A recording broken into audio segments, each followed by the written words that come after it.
Okay, we can start na po. So, good afternoon, everyone. Welcome to LightHearted. So, this community aims to enable the members to gather, share the word of the Lord, reflect on our lived experiences, and how we can grow in our own spiritual lives. Let us now dispose ourselves to God's blessings for us this afternoon.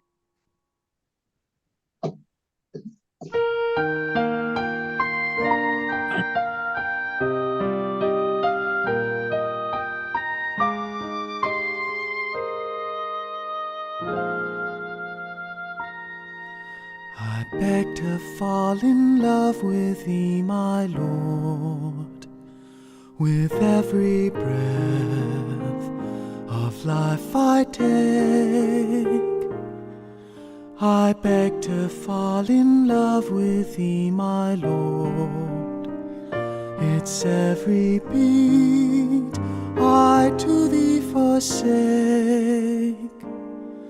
For even if my thoughts fall short of knowing you, and even if my will runs terrified, your passion thins the darkness of my soul, sheds it light, breathes it life, stills the murmur of the night.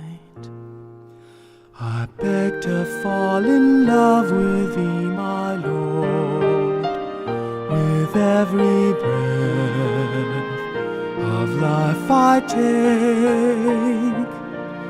I beg to fall in love with thee, my Lord. It's every beat I to thee forsake.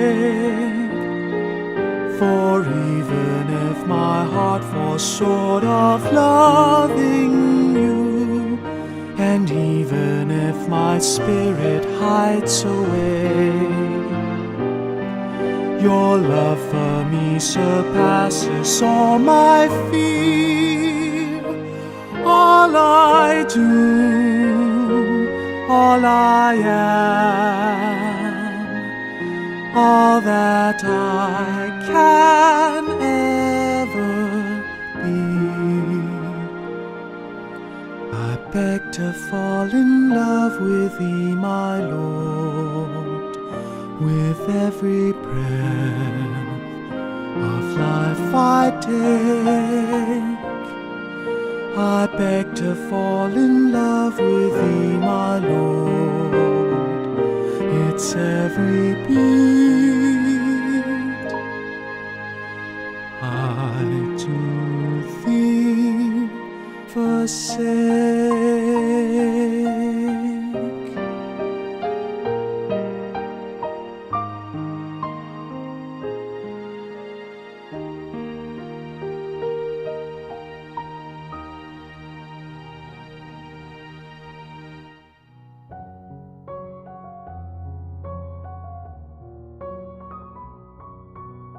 Our recollection for this afternoon is entitled From Aging to Staging.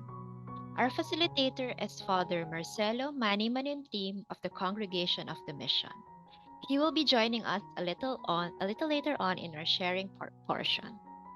Father Marcelo Manimtim graduated with a degree on AB Philosophy at the Adamson University in 1972 and earned his bachelor's in theology at the UST Central Seminary in 1975.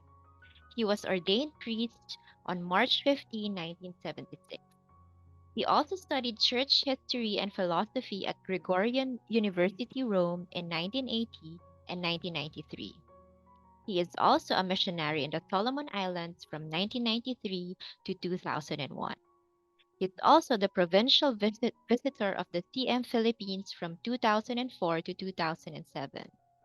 Father Manny is also the director of the CM Renewal Center in Paris from 2008 to 2014 and president of the Adamson University from 2015 to 2023. He is the adjunct priest of the Our Lady of the Miraculous Medal Shrine in Sucat. Friends, Let us watch and reflect on the talk by Father Manny.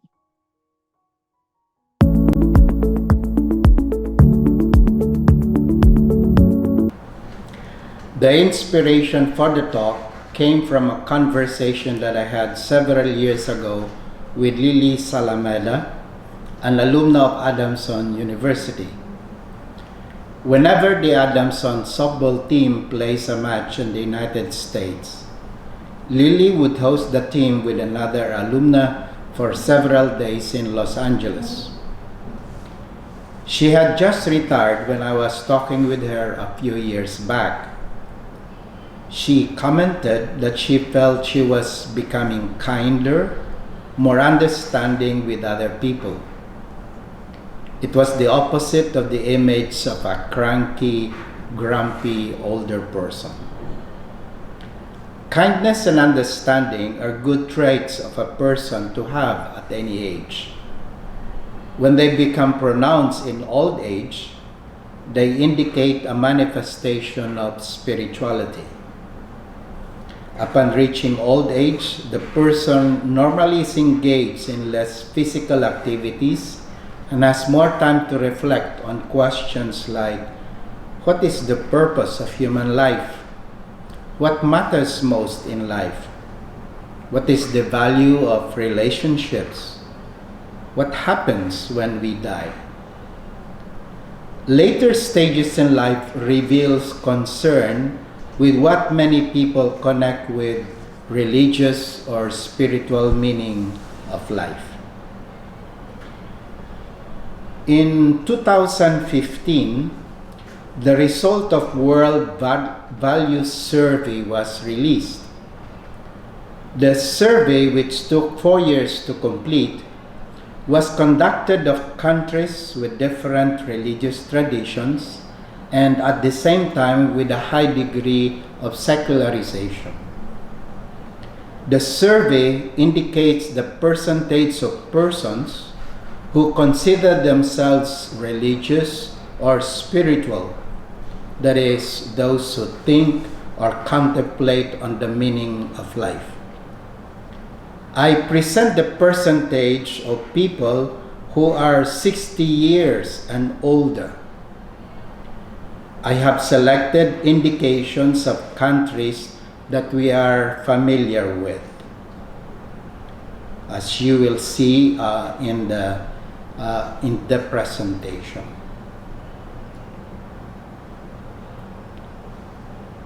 You will notice the high percentage of the Philippines and Mexico, both Catholic countries.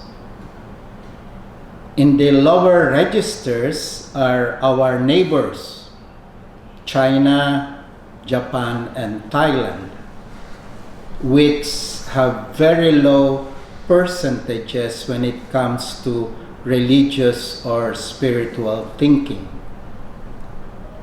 What is equally striking is the higher percentage of persons who think or contemplate on the meaning of life rather than those who profess themselves to be religious. You will see the figures, for example, for China, Japan, and Thailand. The catchy title of the talk is From Aging to Saging. This is coming from a book authored by Salman Shakhtar Shalomi and Ronald Miller. Much of what I will share with you comes from reflecting with the book. When we speak of getting into old age, the term evokes very varying emotions and reactions. Old age evokes tenderness and reverence for an older person whom we value. On the other hand, old age may evoke a sense of dread of what inevitably catches on someone who has not prepared for it. Let us look squarely at what some people may find negative or distasteful about growing older. For example, in As You Like It, outlining the 7 ages of men, Shakespeare describes old age as second childishness and mere oblivion, sans teeth, sans eyes, sans taste, sans everything. In the Bible, Ecclesiasticus chapter 12, verses 1 to 5, we read, "Then come the creaking days, for the sunlight darkens in the eyes, and the vision is patchy like a cloudy sky after the rain. The hands and arms, the guards of the house, begin to tremble, and the legs, like battle-tired soldiers, are unsure in their step. The grinding mills, the teeth, are fewer, and the windows of the mind fog up. The back is bent, and the urge to mate is weakened as a person walks to his eternal home." Aging in the sense referred to above is equal to reduced physical strength and mental sharpness, with the associated consequence of social uselessness. We need to replace it with the happier vision of what we call saging. Saging insinuates the acquisition of wisdom. In traditional societies, wisdom is the identifying mark of a sage. So therefore, saging points to the social and cultural value of the elder within each of us. This points to our vocation to be an elder. An elder is a person who is still growing, still a learner, still with potential, and whose life continues to have within it promise for and connection to the future. An elder is a person whose work is to synthesize wisdom from long life experience and formulate this into a legacy for future generations. I had an inkling of what it means for an elder to be a continuing learner when I finished my term as president of Adamson. Instead of simply taking a sabbatical, which I understandably could do, I asked that I be assigned to a parish because I have never done parish work in my 48 years as a priest. When I landed in Miraculous Meadows Shrine Parish, I realized how needed it was for me to be a neophyte, a learner. I had to constantly ask my companions how to go about doing things in the parish. People distinguish between elders and elderly. Elders go through a process of conscious and deliberate growth. The elderly, or the seniors in our case, on the other hand, survive into their 6th to 9th decades, which may be plagued by a gradually mounting sense of loneliness and social uselessness.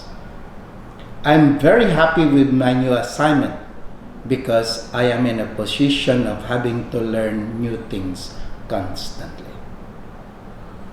Being an elder arises in the context of physiological aging, usually making its presence felt around the traditional retirement years. Because it comes around the retirement years, the thought of our bodies and psyche getting used to things winding down carries with it coming to terms with mortality. Why? Because as things wind down, they eventually would come to a full stop. We, however, do not need to be caught up with the morbid thought of dying. We can push the thought back with the more positive call within each of us to engage in what some people call life completion. That is, to enjoy our enjoyments, heal relationships, and leave a legacy for the future. What we do in our states of life is harvesting our lives. I would like to refer to the statistics that I presented earlier. People who are 60 years and older tend to be either religious or spiritual. That is, they think and contemplate on the deeper meanings of life. At this stage, we may, as it were, harvest our lives. That means we bless all that we have lived through, the triumphs and tragedies, the realized dreams and bitter disappointments, the acts of love and shocks of betrayal, and convert all of this rich experience into some form of wisdom. The Italians have an expression for what people do when they re-examine what is happening in their lives and derive meaning from the act of re-examination. They use the term ridimensionare. It means to take a second or third look at things, detect the context, the frameworks that may be shifting, and view things with new eyes with the shifting frameworks. It involves revisiting our past to assemble the puzzle pieces of our life in search of patterns that connect. The Italian's ridimensionare expresses the taking of a big framework to revisit our life. Because what we are dealing with is a relatively long life, at least for most of us, ridimensionary essentially means using a panoramic vision that comes with age to reframe our so-called mistakes and failures and to mine them for the unexpected success and wisdom. For the Italian ridimensionare or delay secular panoramic vision, the Christians have what we call providential vision. The providential vision is akin to the biblical view of life cycle from birth, growth, maturity, diminishment, and regeneration. We elders are in the stage of diminishment. We have to accept that. Modern men and women link their mature years in terms of material productivity in active life. The period of maturity is identified with activity and productivity. To break the addiction to activity and productivity, the Bible prescribes the idea of a Sabbath. What does that mean? It means that during our productive years, we build our careers and raise our families. Now, during the well-earned Sabbath period, we catch our breath and listen meditatively to where our inner promptings are leading us. The spirit of the Sabbath leads to the contemplative attitude that helps us break from the social persona we have perhaps exclusively identified with. No longer needing to compete and to be acceptable and all those other things considered respectable in society, we can be uncaged in elder years, free to release energies and capacities that were restrained in earlier years. When we don't have to devote large percentage of our time in fulfilling social obligations and meeting other people's expectations, we can unleash these energies and harness them for spiritual development. Thus, being an elder gives us an opportunity to connect, or rather to reconnect, with the sacred dimension of life. As the elders break free from society's conventions and expectations, they learn to follow the dictates of the heart. Following the dictates of the heart means for many people turning into the inner search for God.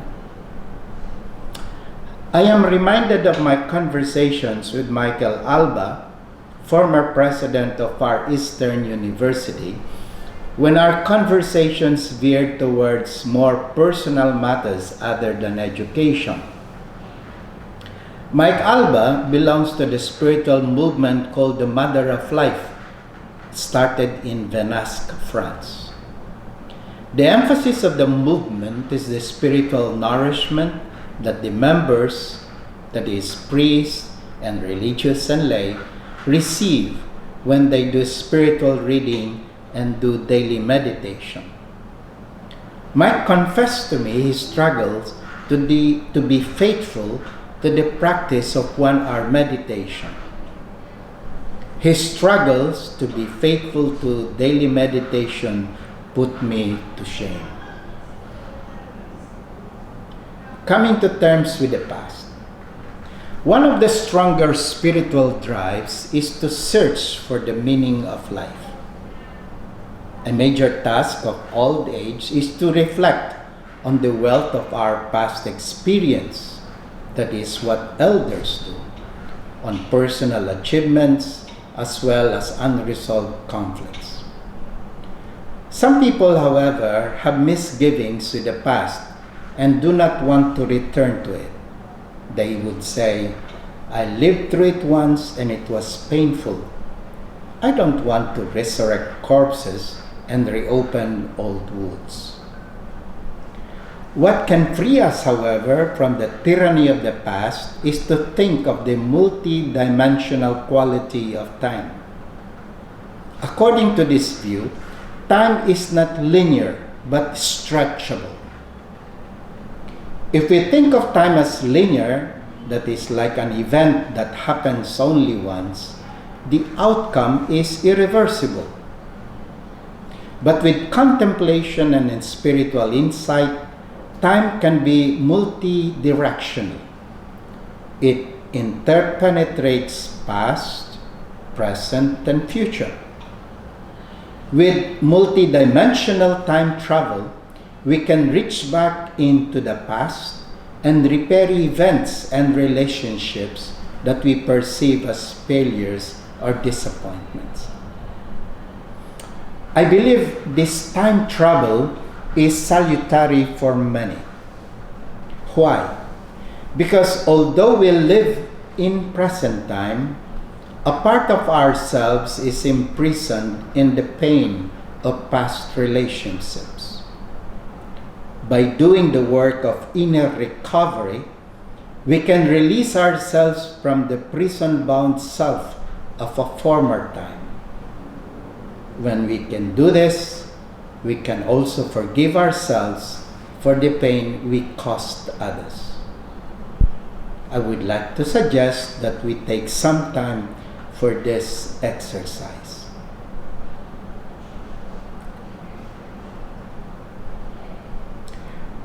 Many of us have done hard time, that is regretting and feeling sorry for acts of the past enacted without the benefit of the enlightened awareness we may have had. It is possible to return to the past and commute the sentence we have imposed on ourselves. Let us go back to some experience in the past, some pain of which we may still be carrying. For this exercise, some recommend the image of the pearl within the oyster. The grain of sand that land in the sensitive parts of the oyster causes irritation. To relieve the pain or the irritation, the oyster exudes a substance that covers the sharp edges of the sand. With us persons, a similar thing may happen. Irritations in our sensitive parts caused by strained relationship have forced many of us to cope and mature in unforeseen ways. The exercise that I recommend may help us see how we adapted to life's intractable irritants and how they produce real successes of our mature years.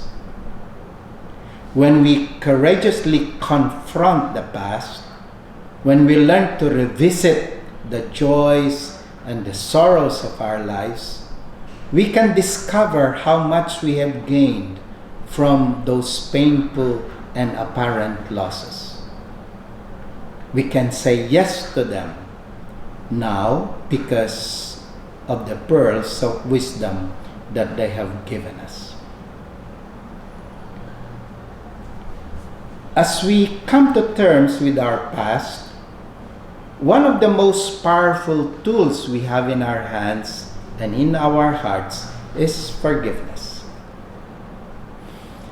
Some of us may have unhealed emotional scar tissue that keeps our hearts closed and armored against repeated injuries. I think this happens with a good number of people. Using time stretching techniques, we can reach back to repair the places of great hurt, the broken promises, the acts of betrayal, the heartaches that come with intimate relationships. When I refuse to forgive someone who has wronged me, this is what happens. I mobilize my own inner criminal justice system to punish the offender. Again, as judge and jury, I sentence the person to a long prison term without parole and incarcerate him or her in a prison that I build from a hardened heart. Now, as I say this, it would be good if you can relate some of your experiences. Now, as jailer and warden, I must spend as much time in prison as the prisoner I am guarding. From this point of view, bearing a grudge becomes very costly because long-held feelings of anger and resentment drain my energy and imprison my vitality. In many cases, we don't forgive because we feel that the offending party deserves to learn a lesson. In our heart, we say, how can I forgive him or forgive her if he or she hasn't shown the regret, has not learned the lesson and made restitution? But as our experience demonstrates, the wrongdoing party usually does not apologize. And that's the hurting thing. As anger stretches its mark on our soul, we carry an emotional voucher wherever we go that reads accounts receivable. With our vindictiveness anchored in our sights, we may wait 20, 30, 40 years to collect our due from business partners, family members, and friends, often to no avail. How many people, maybe among those that we know, are still waiting to collect their unpaid bills? The Bible here again proclaims that after 7 years come the sabbatical year, in which there is remission of debt, not just financial but emotional as well. The issue of forgiveness has another dimension that we often do not wish to consider. We often fail to account for the role that we unconsciously play in creating dysfunctional relationships. All too often, we don't ask ourselves, how did my hidden agenda, my expectations, acknowledged needs, and unresolved emotional conflicts lead to my getting hurt? We cannot forgive the offending party as long as we have not taken responsibility for our own contribution to the misunderstanding. By portraying ourselves as victims, we avoid dealing with the pain that we unconsciously inflict on ourselves. We would like to think of ourselves as innocent victims who mysteriously suffer outrageous fortune. But part of spiritual eldering involves facing our shadow when we least expect. By recognizing our shadow, we can forgive ourselves for our own human imperfections. I think at this stage, I would like to share with you what's maybe called a prayer of forgiveness. So I invite you to read with me this prayer. Eternal Lord, I hereby forgive anyone who hurt, upset, or offended me, damaging my body, my property, my reputation, or people whom I love. Whether done accidentally or willfully, carelessly or purposely, whether done with words, deeds, thoughts, or attitude. I forgive every person. May no one be punished because of me. Eternal Lord, help me to be thoughtful and resist committing acts that are evil in your eyes. Whatever sins I have committed, please blot them out in your abundant kindness and spare me suffering or harmful illnesses. May the words of my mouth and the urgings of my heart find acceptance before you, who protects and frees me. Now I'd like to go to mentoring. Coming to terms with the past and forgiveness refer to inner healing. Mentoring propels oneself outwards and into the future. Mentoring belongs to what Martin Buber calls generative relationship. The elder helps a younger person forge himself or herself, not by imposing doctrines or values, but by the person clarifying his or her values.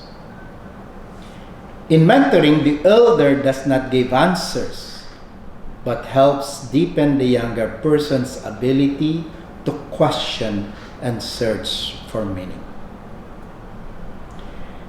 In the presence of a wise elder, the young person can talk about failures, shortcomings, and indiscretions, and the pains they cause. And with the help of an elder as midwife, he or she is led to discover his or her life paths. The elder can save the younger person from self-reproach by saying, "You made an error, but you can start again." Who knows, perhaps what happened wasn't really a mistake, but an opportunity to keep learning. I got this experience in 2001 when I celebrated the 25th anniversary of my ordination. I went for a sabbatical renewal course in Jemez Springs, New Mexico. With me was a younger Vincentian priest who was doing his own sabbatical for his 15th anniversary. I prepared for the renewal course by undergoing a retreat at the Genesis Spiritual Center in Westfield, Massachusetts. The main takeaway of that retreat in Massachusetts was the remark made by the retreat master, who was a religious sister. She told me, "Nothing is gained by your being harsh to yourself." Some of you might already be doing some mentoring. I encourage the others to do the same. Of course, you might ask, what qualifies one to be a mentor? The answer is simple. If you go through life with a degree of consciousness, you reach a point in which the accumulated wisdom of a lifetime reaches the state of overflow. At our elder state, we pour the distillate of our lives into other vessels, passing to them the living flame of wisdom. Mentoring preserves valuable life experiences from disappearing with the weakening of our bodies and diminishment of our mental powers. An example from the technical field may help. For example, if you work on a computer for an hour or so and there's power outage and you have not saved what you work, the work disappears from the computer's memory if you have not saved it. In our life, you can save life experience through mentoring. And that is what I mean when we say mentoring is doing something when we reach a point of overflow. What do elders teach? In the unique relationship of mentor and mentee, in the give and take of a living dialogue, what passes is more than exchange of information and technical skills. What is passed is the imparting of wisdom of a lifetime, of personal attitudes, moral and ethical judgment, and aesthetic appreciations. When an elder fertilizes a younger person's mind with knowledge and seasoned judgment, the student receives a spark that may one day blossom into wisdom. Because of the urbanization and industrialization of much of modern life, we generally don't seek out elder for this kind of wisdom. By default, we go to professional licensed therapists and vocational counselors. We compensate for this loss of wisdom by professionalism that supplies us with technocratic or technological information, which information is delivered without the life-giving, caring field once provided by elders. The restoration of mentoring as a cultural force could go a long way in humanizing institution and in providing intergenerational glue to combat many of our social problems. Naturally, you may ask whether you have the necessary qualifications for becoming a mentor. A mentor is not some exalted superhuman being who magically dispenses wisdom to specially qualified apprentices. Stripped of all mystification, mentoring refers to a simple human-hearted situation in which an older person says to a younger one, I have learned something about life. I'm available to share it with you. Since you all have areas of expertise, mentoring can take place in almost limitless number of settings.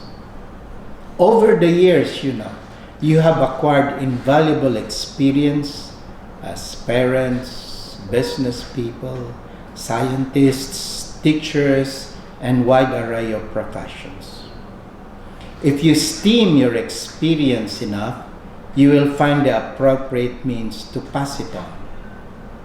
If you believe, and when you believe enough with the goodness that you are doing, people will be attracted to you. You can also trigger the mentoring impulse by answering the question, what would I grieve if I failed to transmit my experience? So it would be good to make an inventory of the skills and knowledge that represent your treasure trove of life experience. Once you have completed the inventory, you will have an idea of who the likely candidates will be to whom to pass on your life experience. And I'm confident that there will be no shortage of people who will come to you for your guidance and help. So do engage in mentoring kasi sayang naman ang kayamanan na taglayin ninyo.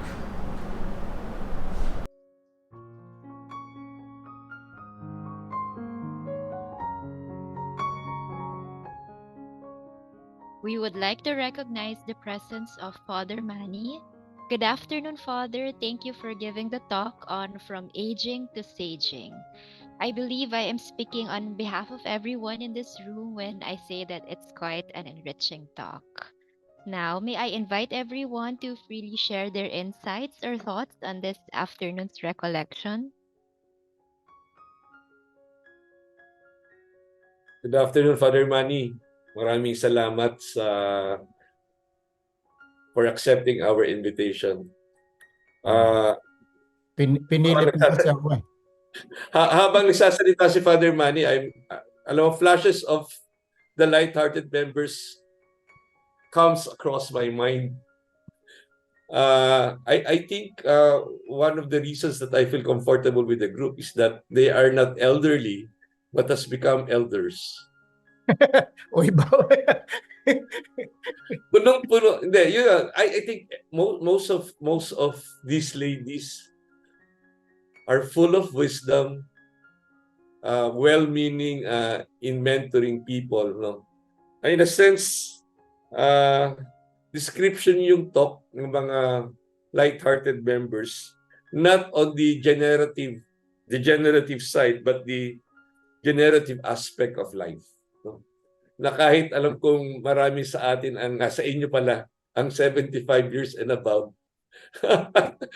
Wag aminin na natin. Yun sa akin. No? When the talk, no? Naiisip ko sila Ate Baby, sila Ate Marlene, no? I don't want to call you ate.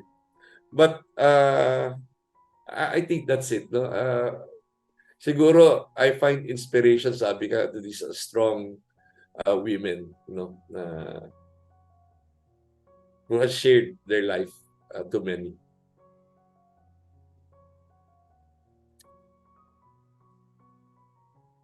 Anyone else who would like to share their thoughts? Maybe we would like to hear from some of our mentors. All right, let's share. So I'd like to thank Father Manny because this is exactly what we are thinking of at this stage. Always, what is proper perspective for us at this time? And as part of the presentation, I identified myself with the segment on like this time, you break away from what is expected of you. I'm at that stage. I don't care anymore. because I live in a town where people have high expectation of me, but it doesn't matter to me. So I can uh, like think more on the spiritual aspects. That's why I always attend the LightHearted and New Direction. Although I don't reveal it to my family members. I don't really talk about it because I might get a negative feedback. I just do it, but I don't tell them. But I think they know it. They can sense it. And so the everything that Father said is applicable at this stage.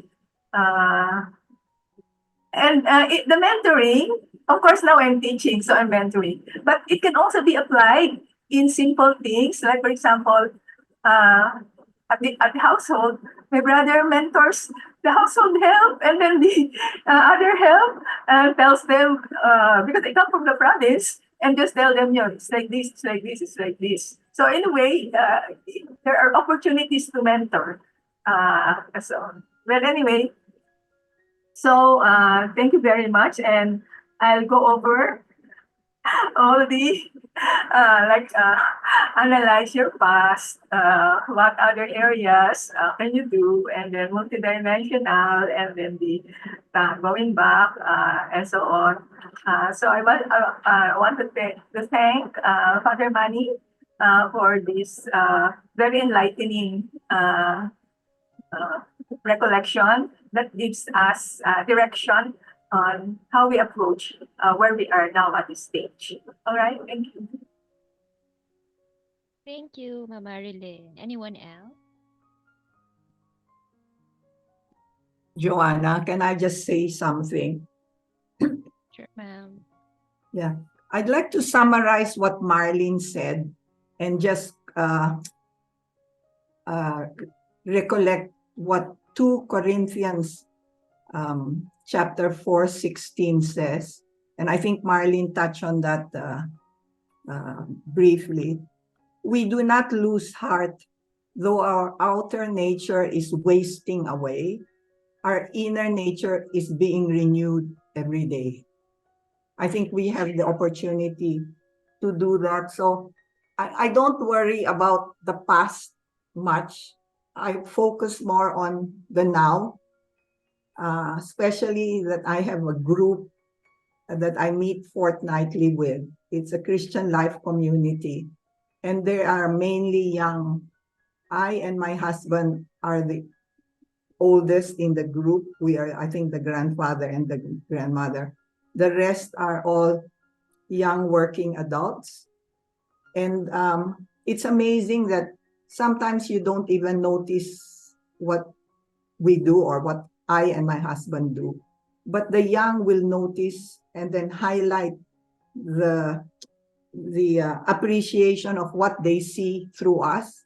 Very unconscious. I never, while we're in prayer or while we're sharing, or I'm very conscious of my husband and showing him what the passage is, and because he's not into the spirituality that we follow, so he's learning from us. So one of the young fellows noticed it. I didn't even notice it. So it's in what you do that the young will notice how different you are. Another instance is because my stepson and step granddaughters are not baptized, they're not Christians. So sometimes when they visit at home, it's on a Sunday, and I go to church and I come home. So I'm very conscious of what I show them, because through my actions, they will, because especially that I've come from church. So I'm very conscious of that I do convey love to them. They're not my own, my own blood, but I'm very conscious of what I convey to them, because they know I'm a devoted Catholic, and my stepson says he admires my great faith. So yeah, in that way, I can mentor them through what I do when they need help. you're there, when and all that sort of thing. I think that's about it. Thank you. Thank you, Ma'am Lourdes.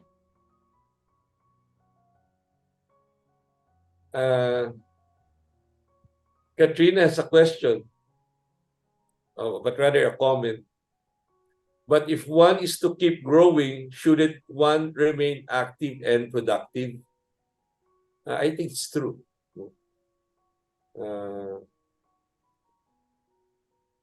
Yeah, I believe so. Nandiyan si Father Manny. Father Manny, we have two comments. I think one is coming from Ando. Okay. Sorry, my internet correction is very spotty. Ngayon lang ako nakabalik. Yes, sorry. I didn't get the others. I missed the former ones. Yeah, there's a comment, but if one is to keep growing, shouldn't one remain active and productive? In the context of my talk is the preoccupation for being active I think mahina yung productive internet, Father. is like it's a demand of our mature years, no? After that, when we are already in this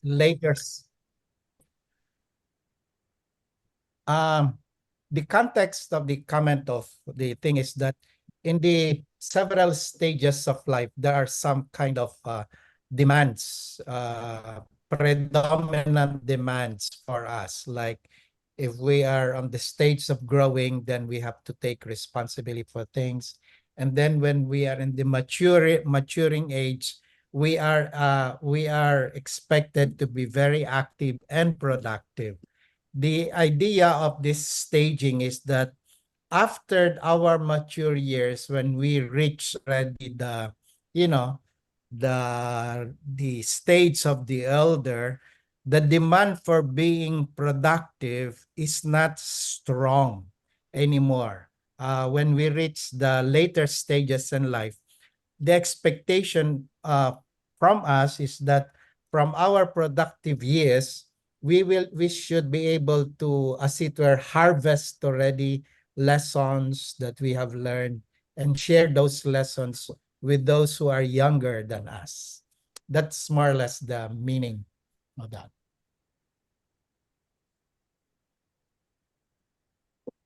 Expounding on that, Father. I think we have time for one more sharing. Yung sa forgiveness, naalala ko si Nanette eh.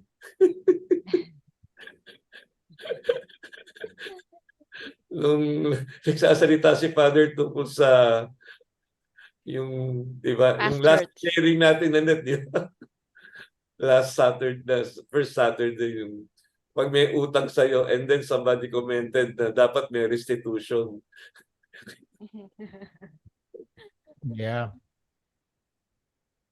Can I say, in addition to what Father Manny said, Father Manny, do you mean that in the early stages of our life, we are concerned more of the container, as Father Richard Rohr says, whereas in the latter part of our life, we are concerned more of the contents, what really matters. So, Father Manny, are you saying that that is the wisdom part of our latter years more than the Yes. Yes. In our latter years, the kind of the expectation it sounds like what we are more concerned with is the meaning of what we have already accomplished. Yes. And then if we get that sense that we have accomplished some things already, then it's sayang naman if we just keep it to ourselves, no? I think the next good thing is that we would be rather concerned with sharing, the meaning and the value of our experience. Yes. Thank you, Father Manny. Once again, thank you, Father Manny, for giving the talk on From Aging to Saging.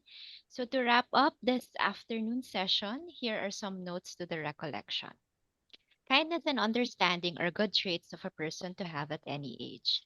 When they become pronounced in old age, it is a manifestation of spirituality. We ask, what's the purpose of human life? What matters most in life? What is the value of relationship? And what happens when we die? We are prompted with the religious and spiritual meaning of life. Old age is somehow connoted as weakened physical strength and loss of mental sharpness, while saging insinuates the acquisition of wisdom. Saging points to the social and cultural value of the elders within each of us. An elder is still growing, still a learner, and still has potential. An elder's work is to synthesize wisdom from lifelong experiences and formulate this into a legacy for future generations. Elders go through a process of conscious and deliberate growth, meaning having to learn new things.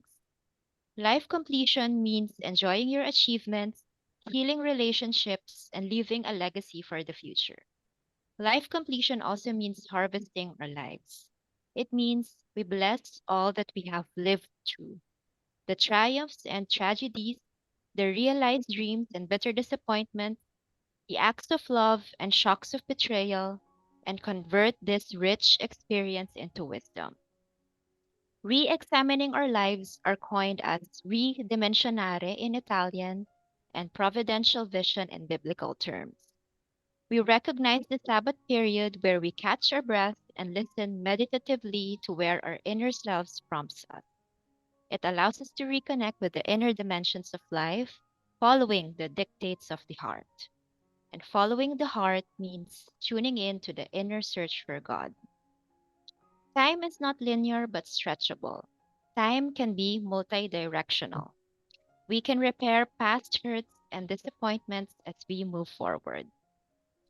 Let us think of ourselves as a pearl in the oyster where irritations in our sensitive areas force us to cope and mature in unforeseen ways. Let us examine our own shortcomings and forgive ourselves and others. Let us do it by praying and imploring God to be with us. Elders may delve in mentoring, which means not giving answers but by clarifying values. That this may help deepen the other's ability to question and search for meaning. Making an error may mean starting over again. It's not a mistake, but an opportunity to learn. Mentoring is an overflow that allows us to share our knowledge and wisdom with others. Mentoring is none other than saving life's experiences. Ladies and gentlemen, I hope we are enlightened on how best we can make a meaning out of our lives, may it be long or short. Thank you, Father Manny, for sharing your wisdom with us. We hope you can share more in the future. So, with that said, here are some announcements. Our next prayer gathering online will be on May 4, Saturday. Our main sharer is Pench Saplala, while our next recollection is on May 18, Saturday. Join us for a recollection facilitated by Father Danny Pilario. Again, thank you all and good afternoon. Thank you, everyone. Magandang Thank you. hapon. Salamat po. Thank you. Thank you.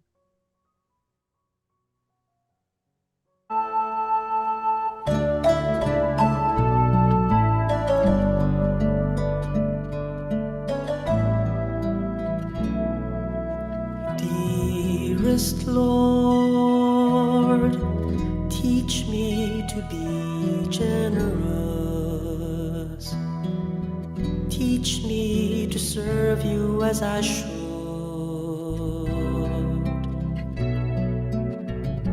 To give and not to count the cost. To fight and not to heed the wounds. To toil and not to seek for rest. labor and ask not for reward, saved out of knowing that I do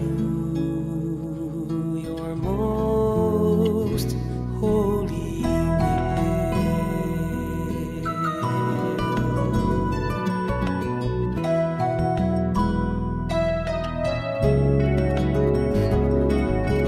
Dearest Lord, teach me to be generous. Teach me to serve you as I should.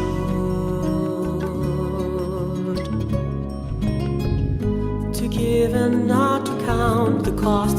To fight and not to heed the wounds.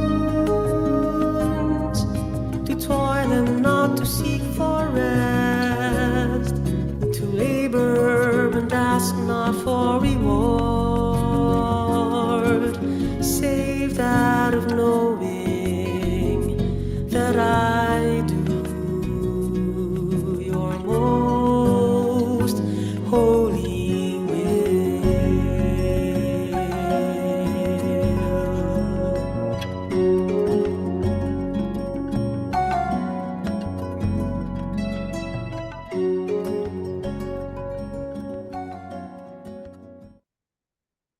Thank you again. Thank you for the lighthearted team, Ivan, and the rest of the team. Maraming salamat.